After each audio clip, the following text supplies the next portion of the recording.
Hi అండి, అందరికీ నమస్కారం. Welcome to my channel. ఈ వీడియోలో ఏపీలో కూటమి ప్రభుత్వం రద్దు, రాష్ట్రపతి ఆధీనంలోకి రాష్ట్రం వెళ్తుందా అనే దాని గురించి ఈ వీడియోలో చర్చించుకుందాము.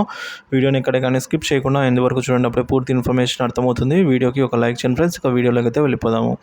ఫ్రెండ్స్, విషయానికి వచ్చినట్లయితే ఆంధ్రప్రదేశ్ రాష్ట్రంలో లా అండ్ ఆర్డర్ గాడి తప్పింది అని రోజు ఏదో ఒక హింసాత్మక ఘటన జరుగుతూ ఉండటం కలవరపాటుకు గురి చేస్తుందని కాంగ్రెస్ పార్టీ ప్రచార కమిటీ చైర్మన్ తులసిరెడ్డి గారు అయితే ఆందోళన వ్యక్తం చేశారండి.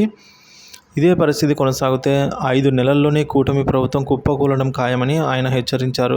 తిరుపతిలో ఆదివారం ఆయన విలేకరుల సమావేశంలో మాట్లాడుతూ ఈ వ్యాఖ్యలనైతే చేయడం జరిగింది. గత ప్రభుత్వంపై నిందలు వేస్తూ వారిని అబాసుపాలు చేసి తాము సచ్చీలులమని ప్రకటించుకున్న కూటమిలోని టీడీపీ, జనసేన, బీజేపీ నేతలు అధికారంలోకి వచ్చిన వెంటనే విధ్వంసకర పాలన సాగిస్తున్నారని తులసిరెడ్డి మండిపడ్డారు. రాష్ట్రంలో ఇంత దారుణాలు జరుగుతున్నా బీజేపీ మాత్రం కూటమితో అటకాగుతుండటం చోద్యం